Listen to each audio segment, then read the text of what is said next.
gentlemen. And we're talking about many different things. And we all got into the subject of Trump and Biden and the presidential election that's coming this year. And one thing I will tell you, there's certain individuals in his life that I just do not agree with, and that's perfectly fine.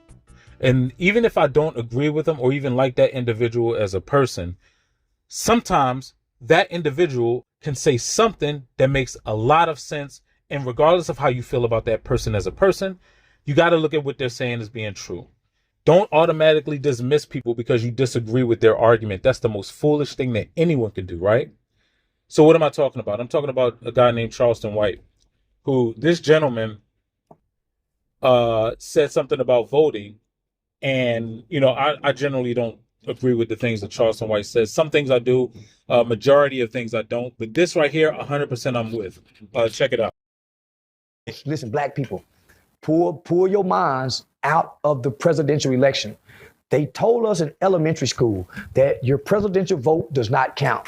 The electoral college is the one who elects and selects the president. So you focus on your state senators, your U.S. senators, your city councilmen, your mayor, your government, your school district, your county commissioners, your sheriff. But nigga, don't entertain that president talk. That's a distraction because you don't pick it. So technically, when we see laws being passed, that's what we should focus on versus who is running the country. Laws and legislation, because your president does not represent you. Remember, what is his position? Do anybody remember? He's the executive. He's the commander-in-chief of the military. Correct. Not the people. Your state representative is your representation. Your House of Representative, state senator, House of Representative, that's your president. So to not even know who your state representative is, the state senator, and you're looking at a presidential, that's almost foolhardy to say, I don't even know who's even running my goddamn district state. Who's your constable? There you go. Who's your county commissioner? Who's your alderman? Yeah. Who's your secretary of state for the state? Who's your attorney general for the state? Come on now. So to look past all of that to be focused on the presidential election, you lost. So he's totally right. Like, why do I care of the people in Congress or the people in the Senate or the people in the presidency? My main concern, my only concern, is for the individuals who are voting in my immediate vicinity. The individuals I got to vote for in my immediate vicinity. I can't sit up here and concern myself with things that don't matter. If I'm living in Dallas, I got to concern myself with what's going on with Dallas. If I'm living in Philadelphia, I got to concern myself with what's going on with the mayor. Who's the constable? Who's the alderman? The chancellor? Whatever you want it to be. Anybody, the police commissioner. These are the things that I need to come out in numbers and vote for. Otherwise, people just sit back and relax in their office. And when they get comfortable in their office, based off of the type of city they are, whether a Democratic city or a Republican city, nothing gets done. Right now in the city of Dallas, they have people who do fake construction. What do I mean by that? They have construction workers who will put up a whole bunch of cones and no work will ever get done. It'll be like that for 6 months to a year, and then all of a sudden the cones are removed. Most ridiculous thing in the world. And there's a solution to that problem I'm not going to get into. But with things like that happening, who are the people in office that are going to affect your current way of life? It ain't going to be Biden and it ain't going to be Trump. Now, you can pick whatever political faction you want, right? But I feel like on one end, people are so strong Republican or people are so strong Democrat. And then they got these subdivisions like liberal and conservative. And now you got conservative Democrats and liberal Republicans. It's ridiculous, right? And if you don't know what I'm talking about, just wait a little bit. Now, when you sit back and you look at this scenario, you got to ask yourself, for one, why would I be attached to any of these groups? It's like being attached to a racial group. It's like calling yourself black or calling yourself white or calling yourself, Asian instead of just calling yourself a human, right? So, and we talked about that, but I'm not going to get into that. Why are you voting for the president? Why are you voting for the vice president?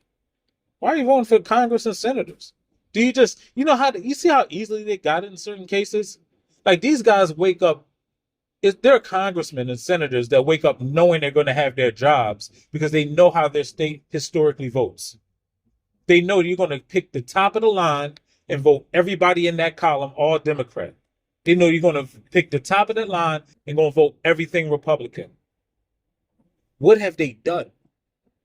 When you write a letter to them and you need something done, are they doing it? If so, then continue to vote for them.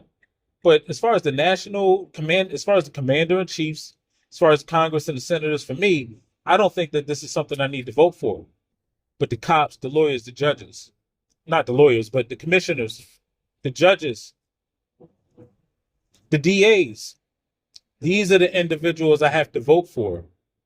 These are the individuals that are going to be the dictator, not the dictator, but are going to contribute to how my overall way of life is.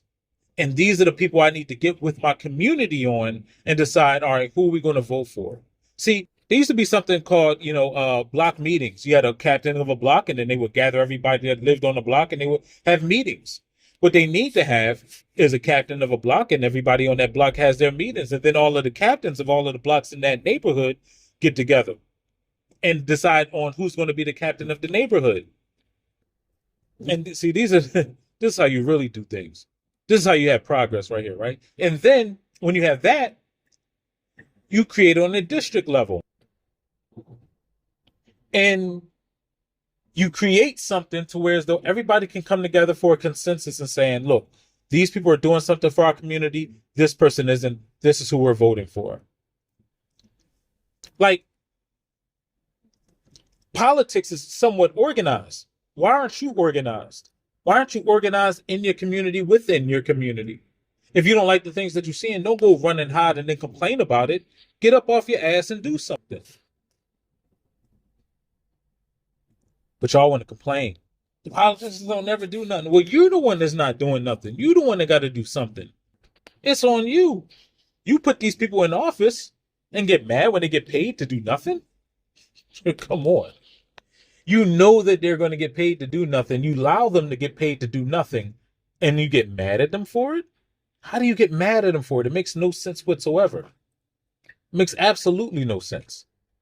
If someone gives you a job to do something, and you know that you could go to your job every day and sleep or chill in the back and not do anything, but still get paid, are you going to do that? Or are you just going to you're a morally good person, so you're going to go do work? Yeah, right. So don't get mad at Congress or not Congress. Don't get mad at the people in your local, they handle local politics in your neighborhood. Like, find out what it is they're going to do.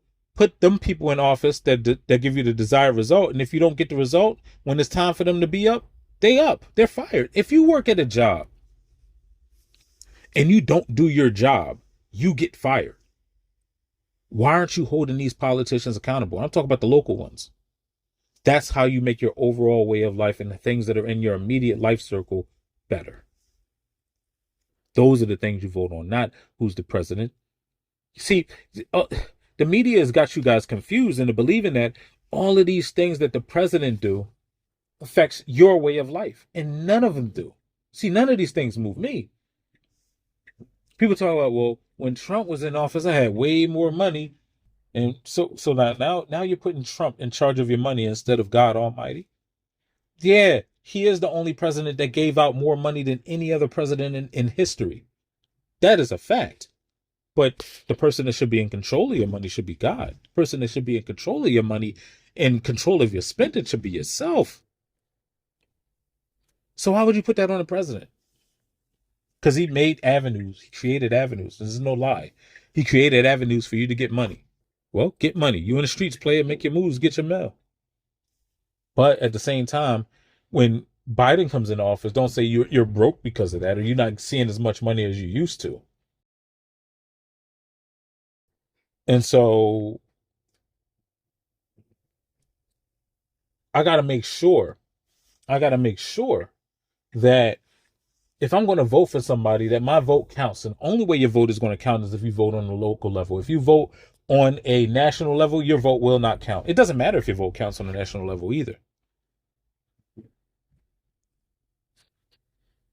It doesn't matter. It's not going to change your overall way of life. Your life hasn't changed. If you're a Gen X, let's take Gen X. If you're a Gen X, your life hasn't changed much from when Clinton was in office to now. Only your perspective of it has changed. But the truth of the matter is your life hasn't changed that much. The truth of the matter is your life is still either as great or as shitty as you made it. It hasn't been dependent on the president.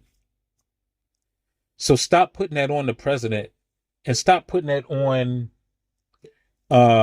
anyone other than yourself. The amount of money you make and how you deal and how you do things, put that on yourself. You don't like the way things are going in your neighborhood with crime and everything? Who are you putting in the office?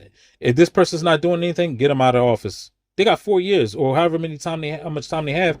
You put them out of office when they're not doing their job. That's anybody that's not doing their job. Why would I have somebody in office that's not doing their job? And so, no, that's what I'm campaigning on. NOTA, none of the above. That's what it stands for.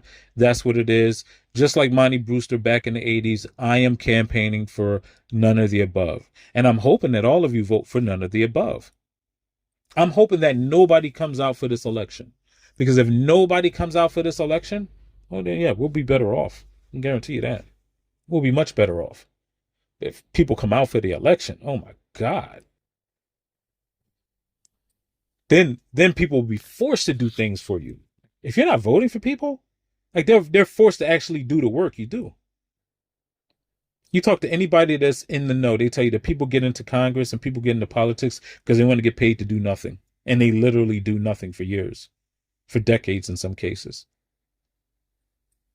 Like, why would they take a job that pays $250,000 a year, but come out with millions and millions of dollars afterwards? Why are they're putting, like, when have you spent, let's say you get a job, a salary of $100,000. When have you spent $1 million to get a job that pays you $100,000 a year, unless you had a plan to get it back? Like, let's look at things for what it really is. Like, we don't need to actually vote at all. And I can guarantee you, if you don't vote, regardless of who's in office, whether it's Trump, whether it's Biden, oh my God, whether it's Kamala or Nikki, or whoever they decide to put in office, regardless of who it is, your overall way of life shouldn't change.